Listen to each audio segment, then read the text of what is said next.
Welcome to the most expensive parking lot in Southeast Asia. That's right, I said parking lot. Because when you land in Brunei Darussalam, the first thing that hits you isn't the tropical humidity or the gleaming mosques. It's the cars. Everywhere. More luxury vehicles per square meter than a Beverly Hills wedding. Yet this tiny nation of 450,000 people might just be the most misunderstood place on Earth. Here's the thing nobody tells you about Brunei. It's basically what happens when you give an entire country a trust fund, then hand the keys to someone who takes bedtime seriously. Really, seriously. We're talking about a place where the Sultan owns more cars than most people own socks, where every citizen gets free healthcare and education, where there's no income tax, and where you can't buy a beer to celebrate any of it. But here's what makes Brunei absolutely fascinating. Behind those golden mosque domes and underneath all that oil money lies one of the most complex social experiments in modern history. How do you live in paradise when paradise comes with a very, very long list of rules? What happens when unlimited wealth meets unlimited restrictions?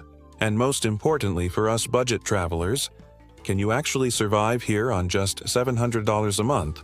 Or will this tiny kingdom drain your wallet faster than you can say, Sharia law? I spent 3 weeks in this enigmatic nation, sleeping in hostels that don't exist, hunting for nightlife that's technically illegal, and trying to understand how a place can simultaneously be one of the richest and most restrictive countries on the planet. What I found will challenge everything you think you know about wealth, freedom, and what it really means to live in a perfect society. This isn't your typical Southeast Asian backpacker destination. There are no full moon parties here, no tuk-tuks weaving through chaotic streets, and definitely no $1 beers. Instead, Brunei offers something far more intriguing. A glimpse into an alternate reality where money really can't buy happiness, where tradition trumps temptation, and where the most rebellious thing you can do is hold hands in public. So, buckle up for a ride through Asia's wealthiest secret, where golden palaces meet golden rules, and where the real adventure isn't climbing mountains or surfing waves, it's figuring out how to have fun when fun itself is regulated by royal decree. Now, before we talk about why everyone in Brunei drives a Mercedes, let's talk about how this place even exists.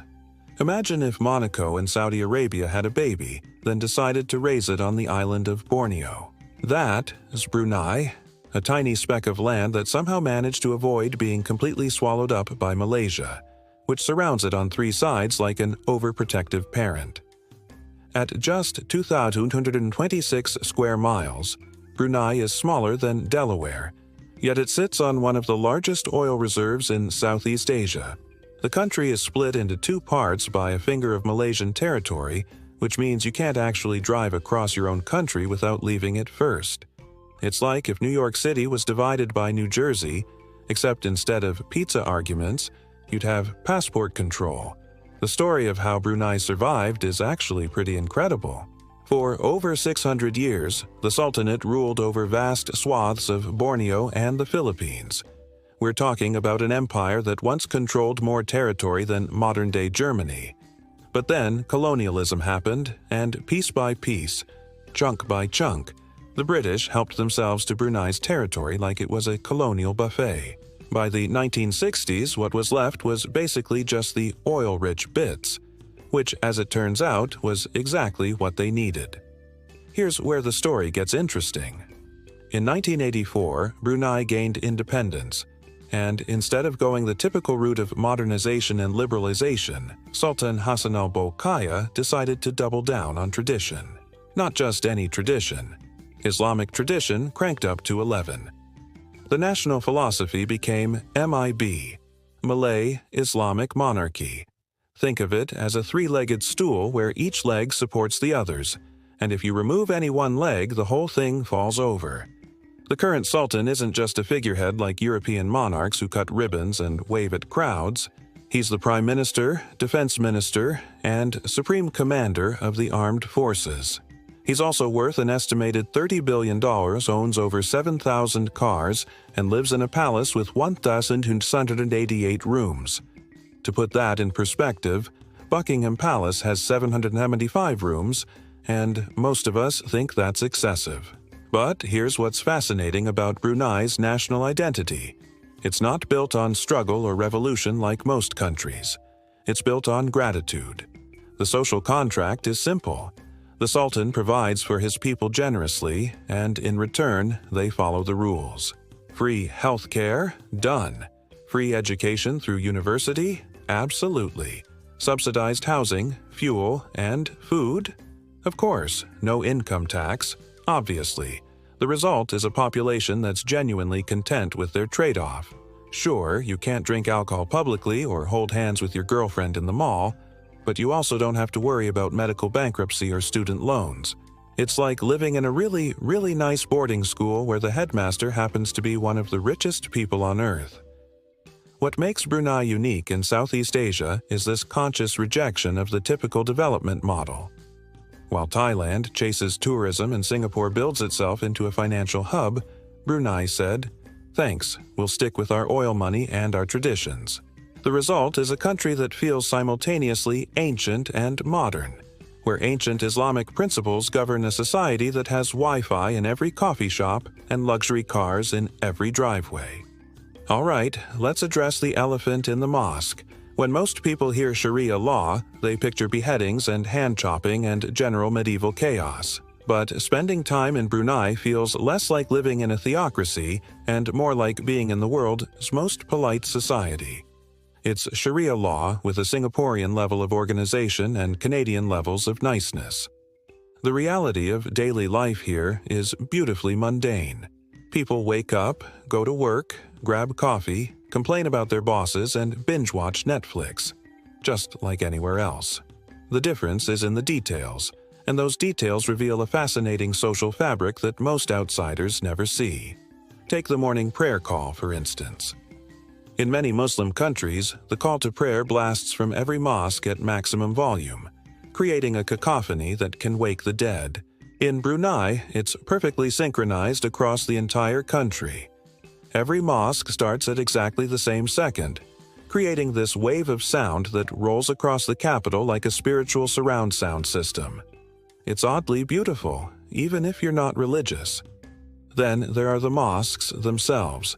Brunei has more mosques per capita than almost anywhere on Earth, over 100 for a population smaller than Luxembourg. But these aren't just places of worship, they're community centers, social hubs, and architectural masterpieces.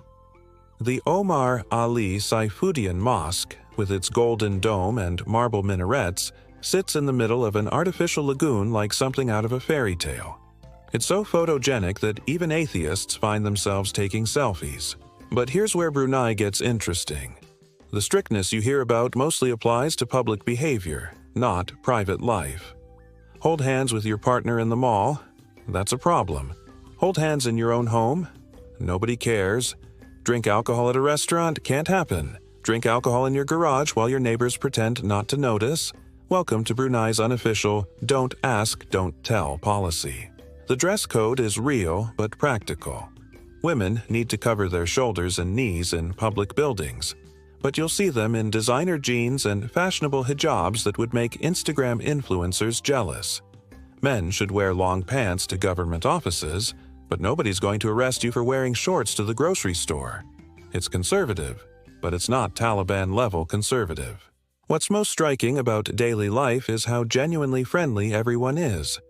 Bruneians are helpful to a fault, probably because they've never had to compete for basic resources. Ask for directions, and strangers will literally walk you to your destination. Get confused about local customs, and people will patiently explain rather than judge. It's like living in a society where everyone's basic needs are met, so they have time to be decent to each other. The work culture reflects this too. The government employs about 60% of the workforce, and government jobs here come with the kind of benefits that would make European civil servants weep with envy. Job security, generous leave, early retirement, health care for the whole family. The trade-off is that everything moves at a very relaxed pace. Brunei time is a real thing. If someone says they'll meet you at 2 p.m., they probably mean 2:30 p.m. maybe 3 p.m. if it's raining. And then there's the shopping culture. Bruneians love their malls, and malls love Bruneians. The Empire Hotel and Country Club has a shopping complex that's basically a temple to consumerism, complete with luxury brands, fancy restaurants, and air conditioning that could preserve ice cream in hell. It's where families go on weekends, where teenagers hang out, and where everyone goes to see and be seen, because in a country where bars don't exist, malls become the default social space. Now let's talk about the thing that makes or breaks any travel destination: the food. And here's where Brunei gets really interesting, because this is a halal nation that somehow manages to have one of the most diverse and delicious food scenes in Southeast Asia. It's like someone took the best dishes from Malaysia, Indonesia, Thailand, and China, then invited them all to a potluck where everyone had to play by Islamic dietary rules. The undisputed king of Bruneian cuisine is nasi katok. Don't let the simple name fool you. This is street food elevated to an art form. It's basically fried chicken and rice with a chili sauce that ranges from pleasantly warm to call the fire department. A plate costs about $1.50, which means you can eat like royalty on a peasant's budget. The best nasi katok vendors are legendary here. People will drive across town for their favorite sauce recipe, and heated debates about which stall is superior can end friendships. But nasi katok is just the beginning. Brunei's position as a trading hub means the food reflects centuries of cultural mixing.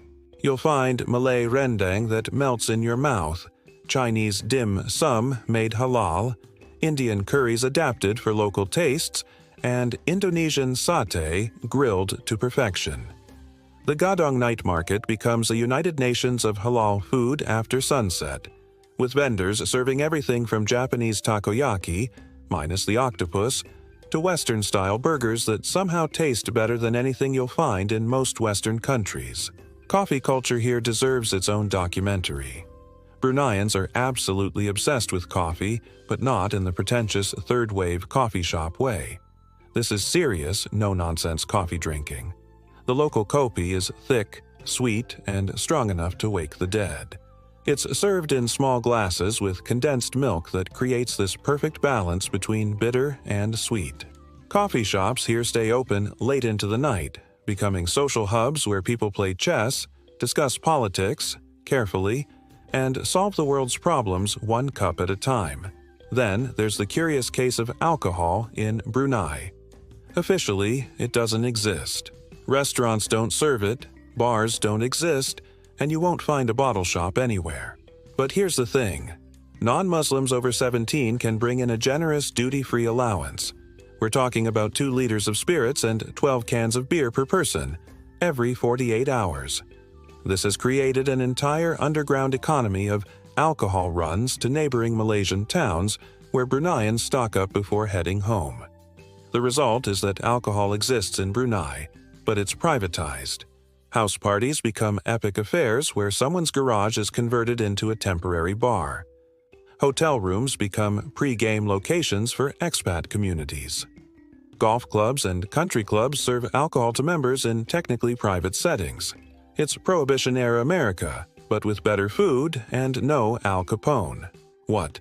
That's fascinating about eating on a $700 budget in Brunei is how far that money actually goes.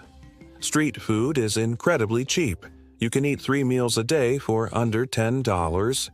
Local markets sell fresh fruits, vegetables, and spices at prices that make Western grocery stores look like robbery. Even in restaurants, a decent meal rarely costs more than $15 per person. The hawker centers and night markets are where budget travelers thrive. The Kiange market in the morning serves breakfast combinations that cost $2 and leave you full until dinner. Pasar Malam Gadong at night becomes a food paradise where $20 can buy enough snacks to feed a small army. The vendors here treat food like art, and they're genuinely proud when foreigners appreciate their craft. But the real secret of Brunei's food scene is the home cooking. Bruneians love feeding people, especially foreigners who show genuine interest in their culture. Accept an invitation to someone's home, and you'll experience hospitality that makes five-star hotels seem impersonal. Massive spreads of homemade dishes, endless rounds of coffee and tea, and conversations that last until sunrise. It's the kind of cultural exchange that money can't buy and guidebooks can't teach. This is where things get complicated, and honestly, where most Western perspectives on Brunei completely miss the mark. The reality of women's lives here isn't the oppressed victim narrative you might expect, nor is it the progressive paradise that government tourism materials suggest. It's something much more nuanced and, frankly, more interesting. Walk through Bandar Seri Begawan's shopping districts, and you'll see women who are clearly successful, confident, and fashionable. Brunei has one of the highest female literacy rates in the world at 99.4%, and women make up about 60% of university graduates. The current Attorney General is a woman, as is the permanent secretary of several ministries. In government offices and corporate buildings, you'll find women in leadership positions who clearly didn't get there by being wallflowers. The beauty standards here reflect this complexity. Bruneian women are incredibly fashion-conscious, but within conservative parameters. Hijab styling here is an art form. Women spend serious money on designer scarves and know dozens of different wrapping techniques. The local term is hijabi fashion, and it's a thriving industry that combines modesty with serious style. Instagram accounts dedicated to modest fashion have hundreds of thousands of followers, and the comment sections reveal a community of women sharing tips, encouragement, and the occasional gentle roast about someone's color coordination. But let's talk about dating, because this is where Brunei's social rules create the most interesting dynamics.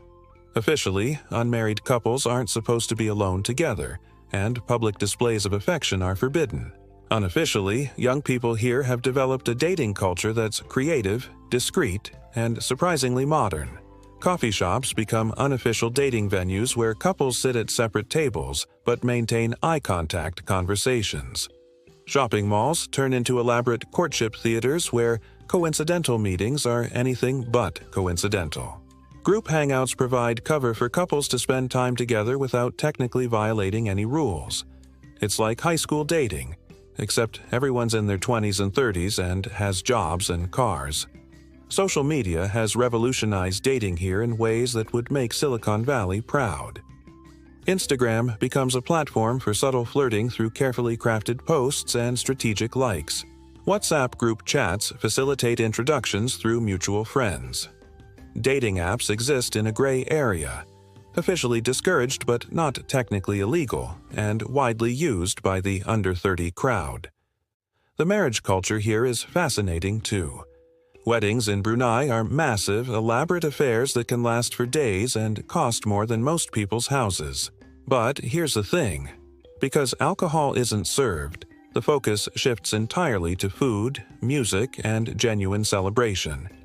Wedding receptions become family reunions where 3 generations gather to eat incredible food and catch up on gossip. It's actually kind of beautiful. For expat women, the experience is different, but not necessarily worse. Many foreign women working in Brunei report feeling safer walking alone at night than they do in their home countries. The conservative social norms that restrict some freedoms also create an environment where harassment is virtually non-existent. Catcalling doesn't happen, aggressive pickup attempts are unthinkable, and the social pressure for respectful behavior applies to everyone. The dress code affects expat women differently depending on their jobs and social circles. In international schools and multinational companies, the requirements are minimal. Basically, don't show cleavage in meetings and keep your shoulders covered in government buildings. In local companies, the expectations are higher, but most women adapt quickly and find that modest dressing doesn't limit their professional advancement. The most interesting aspect of women's social life in Brunei is how they've created parallel social structures that work within the conservative framework. Women-only fitness classes are hugely popular. Ladies' nights at hotels, alcohol-free, obviously, become networking events. Book clubs, cooking classes, and charity organizations become ways for women to build professional and personal networks outside traditional male-dominated spaces. The result is a society where women have significant economic and educational opportunities, but social freedoms that are more constrained than what Western women might expect. It's not uniformly oppressive, and it's not uniformly liberating. It's a complex system that different women navigate in different ways, with different levels of satisfaction and frustration. If you want to understand Brunei, you need to experience Ramadan here. Not just observe it, experience it. Because this is when the country's Islamic identity transforms from a background hum into the main symphony. And it's absolutely mesmerizing. During Ramadan, the entire country shifts into a different rhythm. Government offices open later and close earlier. Restaurants either shut down during daylight hours or discreetly serve non-Muslims behind curtained sections. The streets empty during the day, then come alive after sunset in ways that transform the entire social dynamic. But here's what's beautiful about Ramadan in Brunei. It's not just about religious observance. It becomes a month-long festival of community solidarity. Neighbors check on elderly residents, wealthy families sponsor iftar meals for the less fortunate, and the Sultan himself hosts massive public breaking of fast events at the palace. The communal aspect of Islam here isn't theoretical.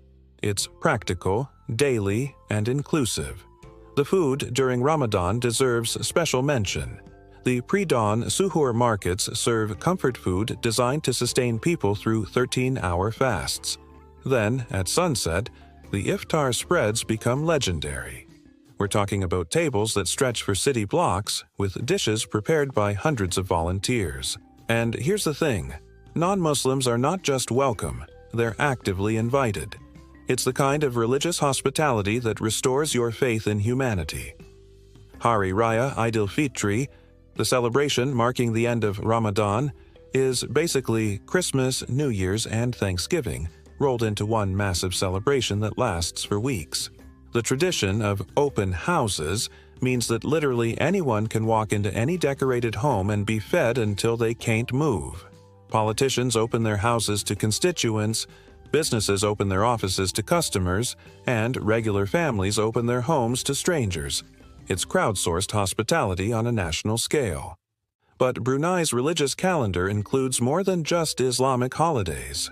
Chinese New Year is celebrated with dragon dances and family reunions. Deepavali sees Hindu temples decorated with thousands of lights. Christmas is recognized as a public holiday, complete with decorations in shopping malls, though obviously without the religious context. It's multiculturalism within an Islamic framework, and somehow it works. The Sultan's birthday celebration is its own category of spectacular. We're talking about a 2-week festival that includes military parades, cultural performances, and public ceremonies that showcase Brunei's wealth in ways that are simultaneously impressive and slightly absurd. The highlight is when citizens can visit the palace to personally greet the Sultan and receive gifts. Imagine if the Queen of England invited everyone in Britain over for dinner and gave them all presents. That is basically what happens here.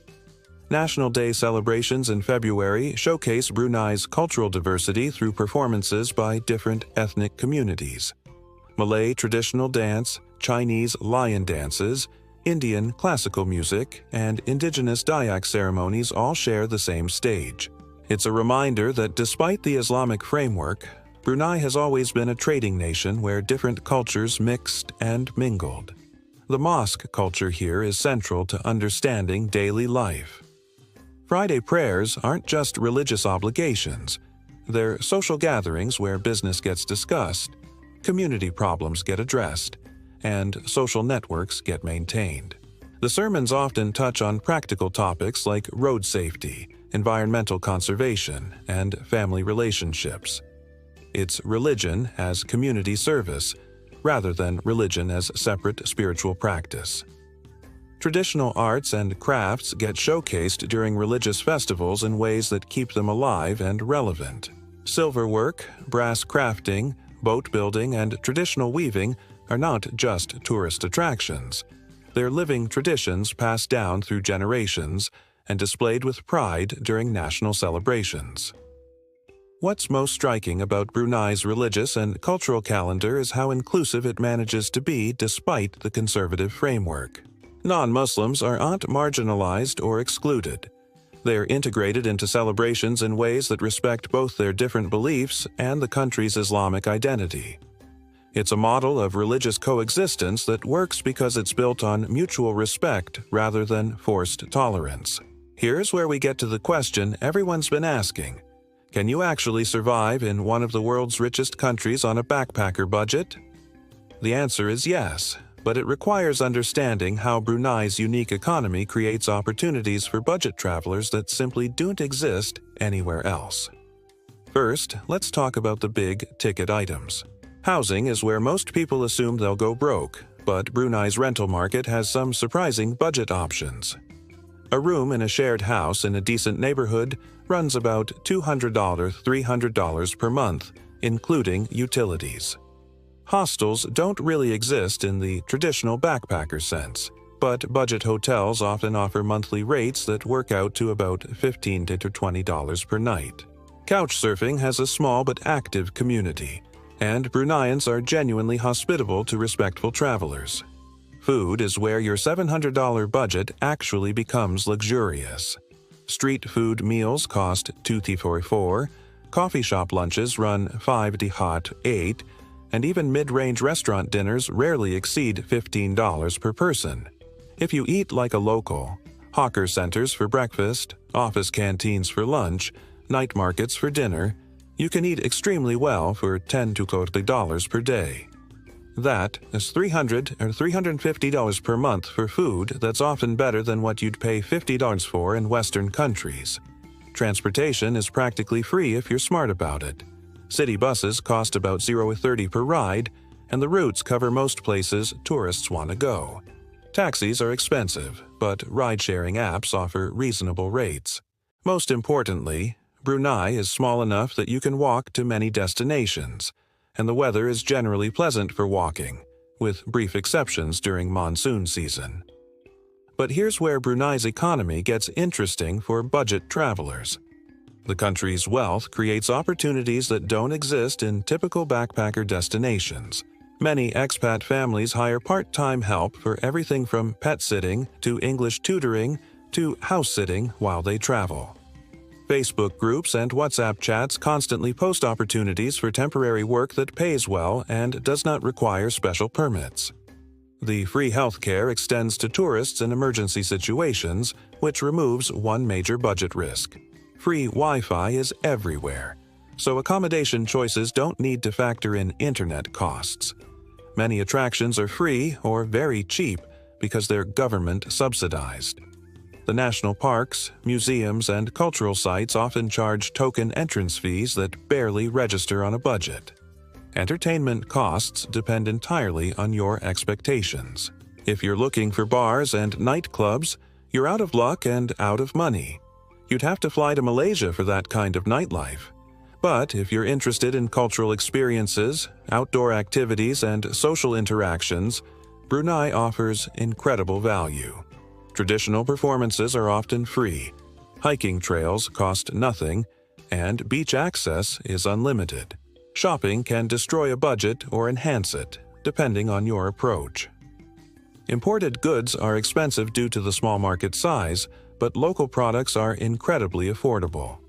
Fresh fruits, spices, handicrafts, and traditional clothing offer great value. The key is avoiding the luxury malls and focusing on local markets. The $700 budget becomes more realistic when you factor in Brunei's unique social dynamics. The hospitality culture means you'll regularly be invited to meals, events, and activities that would cost significant money elsewhere. The safety level means you don't need to budget for security precautions or tourist scam recovery. The small size means transportation costs stay minimal. Here's a realistic monthly breakdown for $700. Housing, $250, food, $300, transportation, $50, activities and miscellaneous, $100. This assumes you're living modestly but not suffering. eating well but not exclusively in restaurants, and taking advantage of free activities and social invitations. The comparison to neighboring countries is stark. $700 per month in Singapore might cover rent on a closet. In Malaysia, it's comfortable but not luxurious. In Thailand, it's quite comfortable. In Brunei, it's tight but doable, especially if you embrace the local lifestyle rather than trying to maintain Western consumption patterns. The key to budget travel in Brunei is understanding that traditional backpacker infrastructure doesn't exist, but alternative options do. You won't find $5 dorm beds, but you might find families willing to host travelers in exchange for English conversation. You won't find $1 beers, but you'll find social scenes that don't revolve around alcohol. You won't find tourist trap restaurants, but you'll find authentic local cuisine at prices that make fine dining affordable. Remember how I mentioned Brunei has more cars per capita than almost anywhere on Earth? Well, there's a reason for that. And it's not just because everyone's rich. The transportation system here is basically designed around the assumption that everyone drives, which creates both opportunities and challenges for visitors trying to navigate without a personal vehicle. The bus system exists, but it's clearly an afterthought in urban planning. Routes are limited, schedules are suggestions rather than commitments, and the coverage assumes you only want to go to major shopping centers and government buildings. But here's the thing. The buses that do exist are clean, air-conditioned, and dirt cheap. A crosstown journey costs less than a cup of coffee, and the drivers are generally patient with confused foreigners trying to figure out the system. Walking in Brunei is an adventure in urban planning philosophy. The capital, Bandar Seri Begawan, has areas that are perfectly walkable, tree-lined streets, covered walkways, and reasonable distances between destinations. Then you'll encounter stretches of highway-style roads with no sidewalks, forcing pedestrians to navigate drainage ditches and grass verges. It's like the city planners forgot that humans have legs. But this car-centric culture creates some interesting social dynamics. Bruneians are incredibly generous about offering rides to anyone who looks lost or hot or tired. It's not unusual for strangers to pull over and offer directions that turn into offers of transportation. The taxi situation is complex. Traditional taxis are expensive and often unreliable, but ride-sharing apps have revolutionized transportation here. Grab operates throughout the country, and rates are reasonable for short distances. The drivers are usually happy to chat about local culture, recommend restaurants, and provide unofficial city tours along with transportation. Cycling is theoretically possible, but practically challenging. The infrastructure isn't designed for bikes, the traffic patterns assume motorized vehicles, and the tropical heat makes long rides uncomfortable. However, some areas, particularly around the Water Village and Government District, are pleasant for cycling, and bike rental shops cater to the small but dedicated community of cycling enthusiasts. City life in Bandar Seri Begawan revolves around a handful of key areas. The government district houses ministries, banks, and official buildings in a well-planned area that looks like a smaller, cleaner version of Washington, D.C. The commercial district centers around shopping malls, restaurants, and services that cater to both locals and the large expatriate community. The Water Village, Kampong Ayer, exists on stilts over the Brunei River like a parallel city with its own rhythm and rules. The daily commute here is refreshingly civilized compared to most Asian cities. Traffic jams exist but are mild by regional standards. Rush hour lasts about 30 minutes rather than hours. Road rage is virtually unknown, partly because of cultural politeness, partly because everyone knows everyone in a country this small. The biggest traffic problem is actually an abundance of roundabouts that confuse visitors but efficiently manage traffic flow.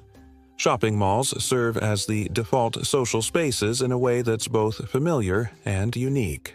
The mall in Gedong, Center Point, and Times Square become gathering places where families spend entire afternoons. They're air-conditioned refugees from tropical heat, food courts that serve as affordable restaurants, and entertainment centers that replace traditional downtowns. It's suburban American mall culture transplanted to Southeast Asia. The government district empties at 5 p.m. sharp, creating an interesting ghost town effect in the city center. Unlike other Asian capitals where office districts stay busy late into the evening, Bandar Seri Begawan becomes remarkably quiet after business hours.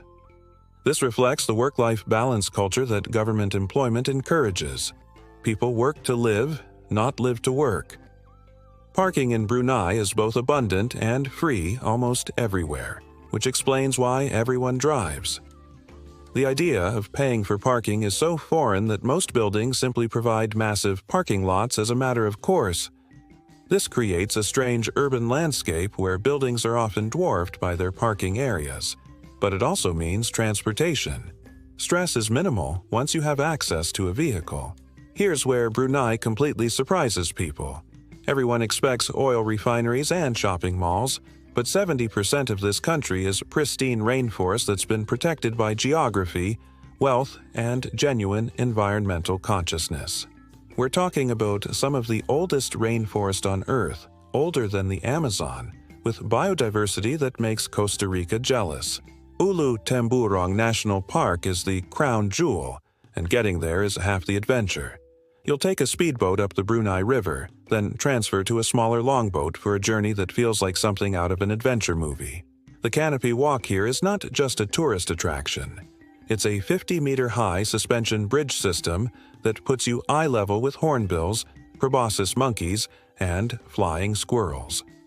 The views from the canopy stretch to the South China Sea on clear days, creating Instagram moments that your friends won't believe are real.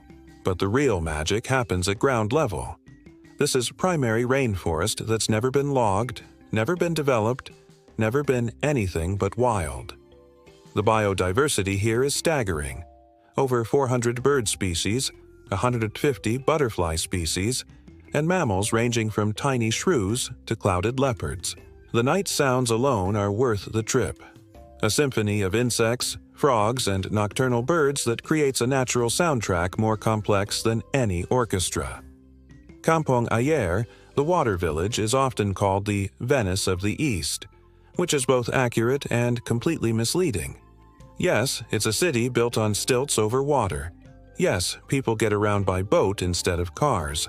But unlike Venice, this isn't a museum piece preserved for tourists. It's a living, working community of 30,000 people who've chosen to maintain a traditional lifestyle in the middle of a modern capital city. The village has its own schools, mosques, fire station, and even a hospital, all connected by wooden walkways that stretch for kilometers over the Brunei River. Families here have lived on the water for generations, and they've adapted modern conveniences to traditional architecture in ways that would impress urban planners. Solar panels on traditional houses, satellite internet in stilted buildings, and speedboat taxi services that run more efficiently than most city bus systems. The Omar Ali Saifuddin Mosque isn't just a religious building, it's architectural theater. Built on an artificial island in the middle of a lagoon, surrounded by a replica of a 16th-century royal barge, it's designed to be photographed from every angle. At night, the golden dome reflects in the water while subtle lighting creates an almost ethereal atmosphere. Even if you're not religious, it's impossible not to be impressed by the craftsmanship and attention to detail. Jeradong Park used to be one of the most expensive theme parks ever built. The Sultan spent over $1 billion creating what was essentially Disneyland in the jungle. It's since scaled back significantly, but the remaining rides and attractions offer a surreal experience of riding roller coasters in tropical rainforest settings. It's free admission, which means you can experience billion-dollar infrastructure without spending anything beyond transportation costs. The beaches here are refreshingly undeveloped compared to most Southeast Asian coastal areas. Muara Beach stretches for kilometers without a single high-rise hotel or beach bar.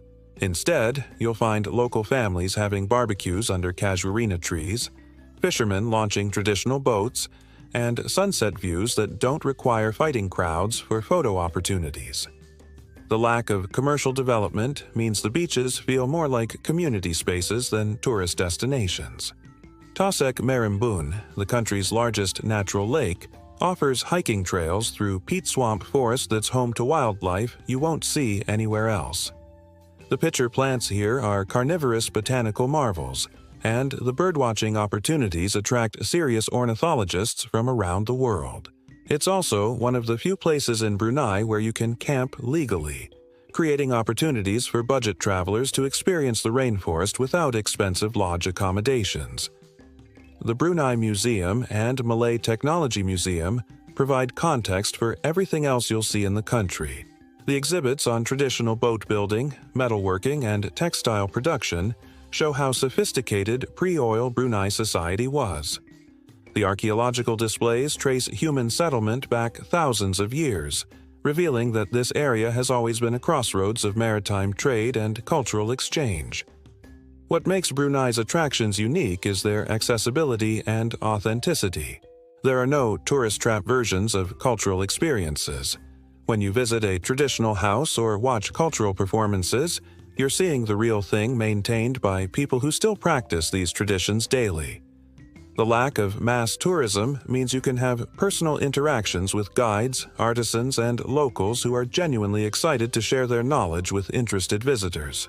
Let's talk about something that does not make headlines but fundamentally shapes daily life in Brunei. This might be the safest country in Asia.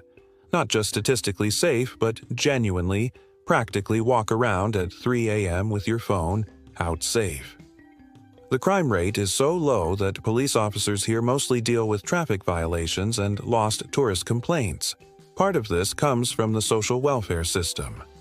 When everyone has guaranteed health care, education, housing assistance, and job security, the economic motivations for crime largely disappear. Part of it comes from cultural values that emphasize community responsibility and family honor. And part of it comes from the simple fact that in a country of 450,000 people, everyone knows everyone and reputation matters more than temporary gain. Violent crime is virtually non-existent.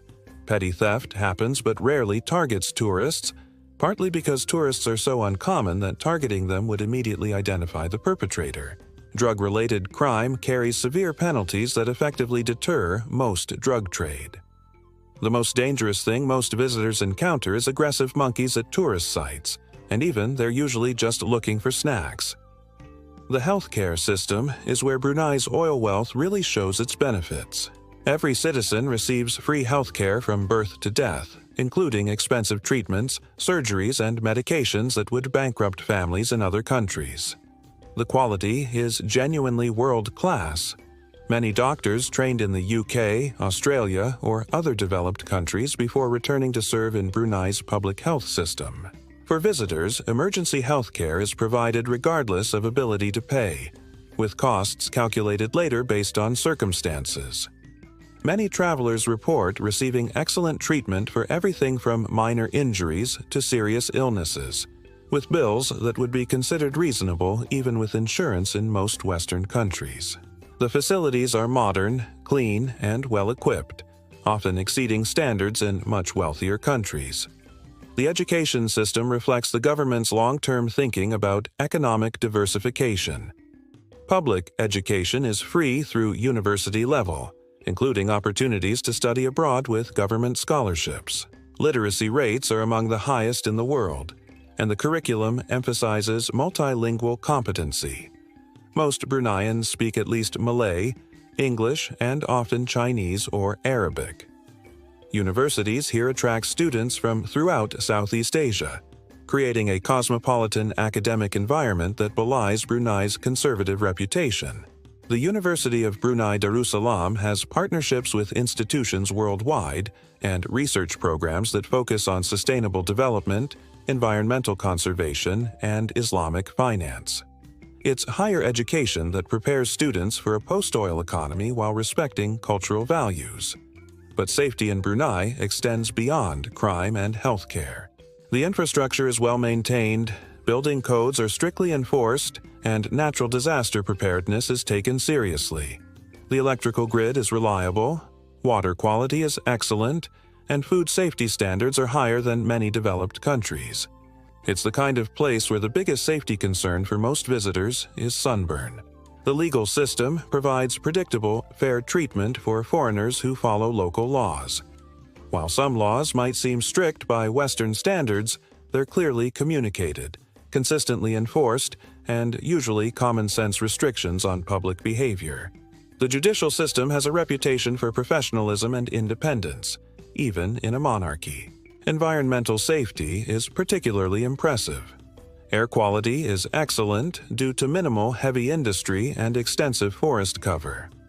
Water pollution is controlled through strict regulations and modern waste treatment facilities. The government has committed to protecting 70% of the country's rainforest permanently, creating environmental stability that benefits both wildlife and human health.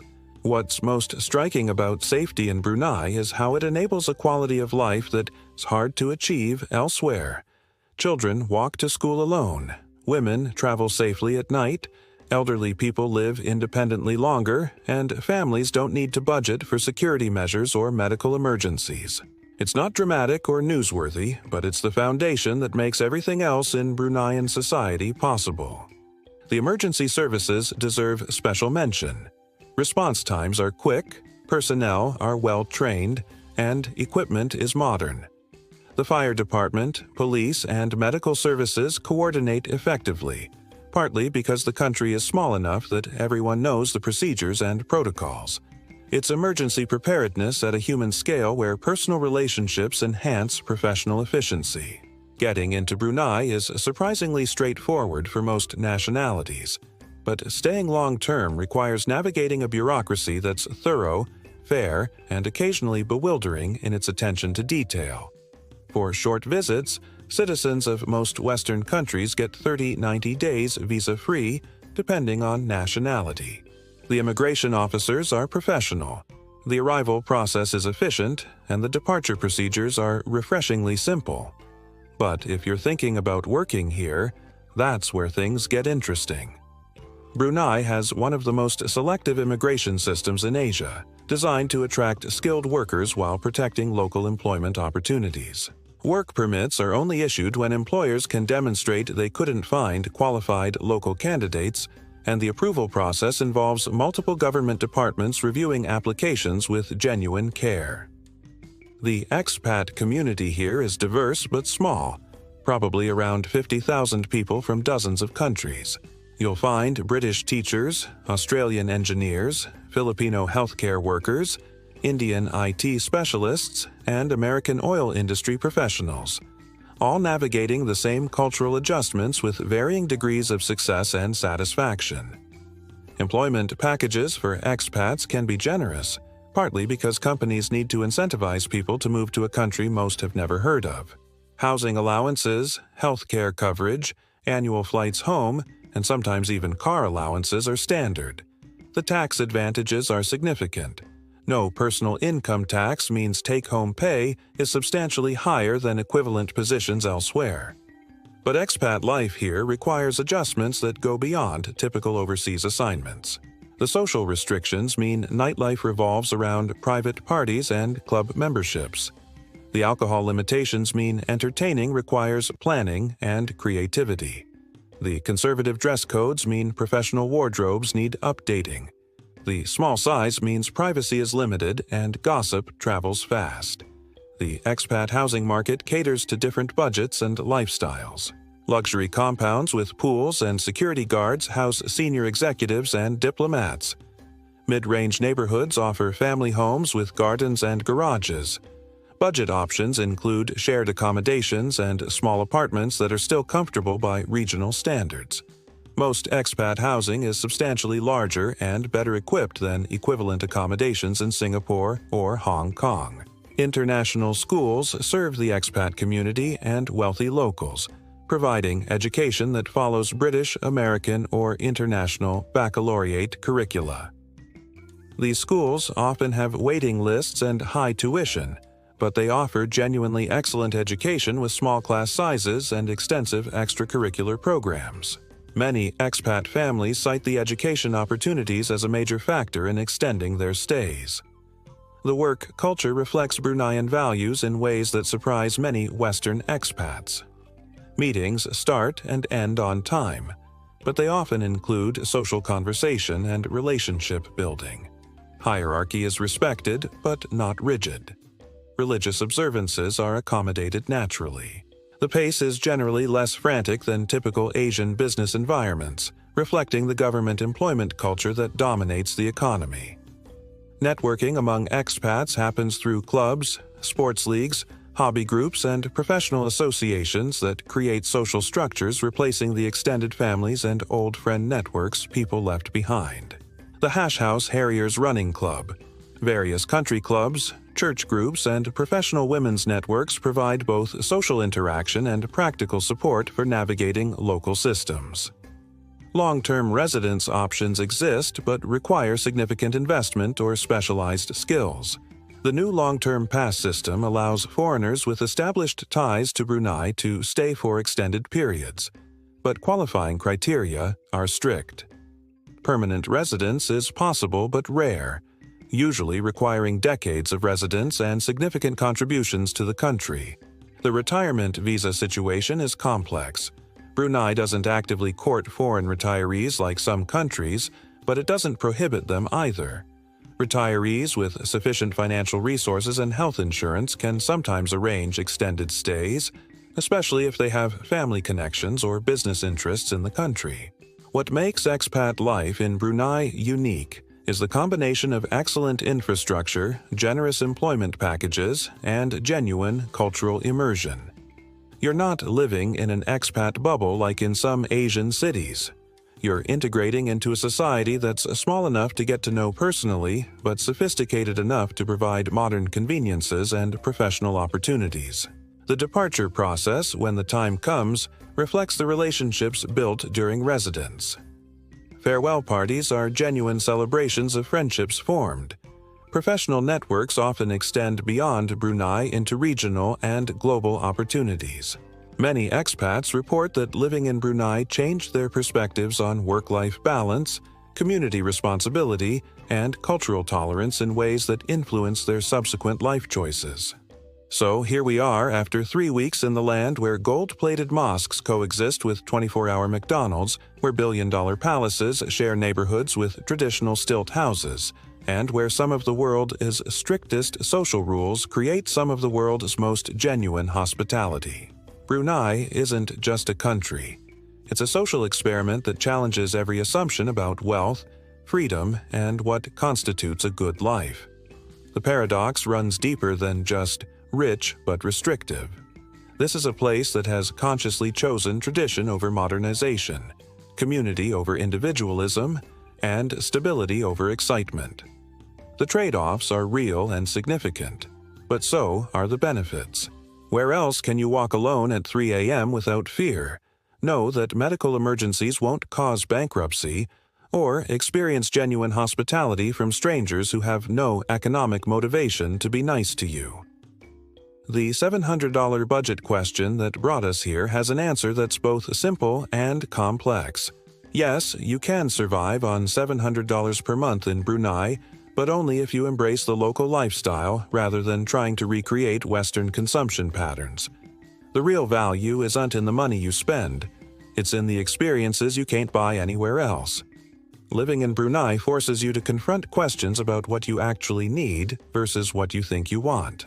Do you need alcohol to have fun, or have you just never learned other ways to socialize? Do you need the freedom to dress however you want, or can modest clothing actually be liberating from fashion pressure? Do you need unlimited entertainment options, or can deeper community connections provide more satisfying social experiences? The women's rights situation here defies easy categorization. Women have educational and professional opportunities that exceed most countries, but social freedoms that are more restricted than what Western women expect. Different women navigate these trade-offs differently, with different levels of satisfaction and frustration. It's not uniformly oppressive, and it's not uniformly liberating. It's complex. The dating culture, food scene, transportation system, and expat life all reflect the same tension between traditional values and modern realities.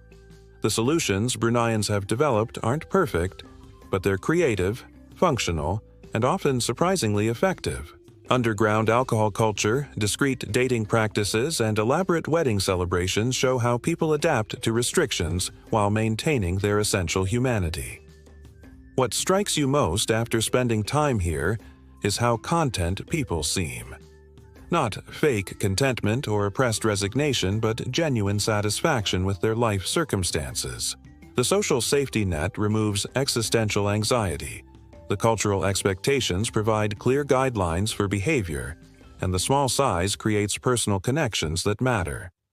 It's not happiness in the Western sense of unlimited individual freedom, but it's well-being in a deeper, more sustainable sense. The environmental preservation here offers lessons that the rest of the world desperately needs. Using oil wealth to protect rainforests instead of developing them is a model of long-term thinking that few countries achieve.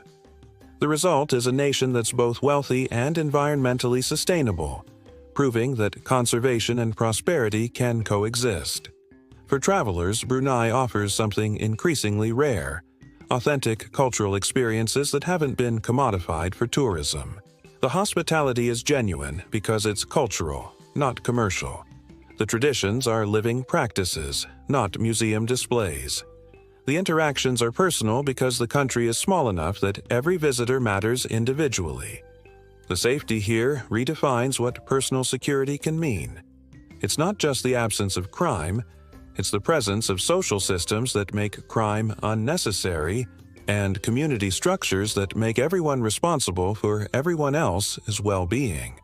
It's what happens when a society decides that collective security matters more than individual accumulation. But perhaps the most important lesson from Brunei is about the relationship between money and happiness. This is one of the world's wealthiest countries per capita, yet the lifestyle is modest, community-focused, and surprisingly simple. The Sultan may own thousands of cars, but most citizens seem genuinely content with reliable transportation, good food, and strong family relationships. Brunei won't be everyone's ideal destination. If you need bars, clubs, and nightlife to feel alive, you'll be miserable here. If you require absolute personal freedom and unlimited entertainment options, you'll feel constrained.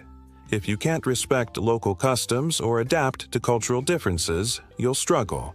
But if you're curious about alternative ways of organizing society, interested in experiencing genuine hospitality, or looking for a place where money stress doesn't dominate daily life, Brunei offers experiences that money can't buy and guidebooks can't teach. It's not paradise in the Instagram sense of unlimited luxury and complete freedom, but it might be paradise in the deeper sense of community, security, and genuine human connection. The billionaire kingdom, where money can't buy freedom, turns out to be a place where freedom means something different than unlimited choice. It's the freedom from financial insecurity, the freedom from violent crime, the freedom from social isolation, and the freedom to live according to values that prioritize community well-being over individual accumulation. Whether that trade-off appeals to you depends entirely on what kind of freedom you actually value. But spending time in Brunei forces you to think about that question seriously, and that thinking might be the most valuable thing you take away from this remarkable, contradictory, and ultimately fascinating place. So, if you're tired of the same backpacker trails, the same hostile conversations, and the same Instagram-worthy destinations, consider Brunei. It won't give you the adventure stories you expect, but it might give you the perspective shift you didn't know you needed. And in a world where authentic cultural experiences are increasingly rare, that perspective might be worth more than all the Sultan's gold.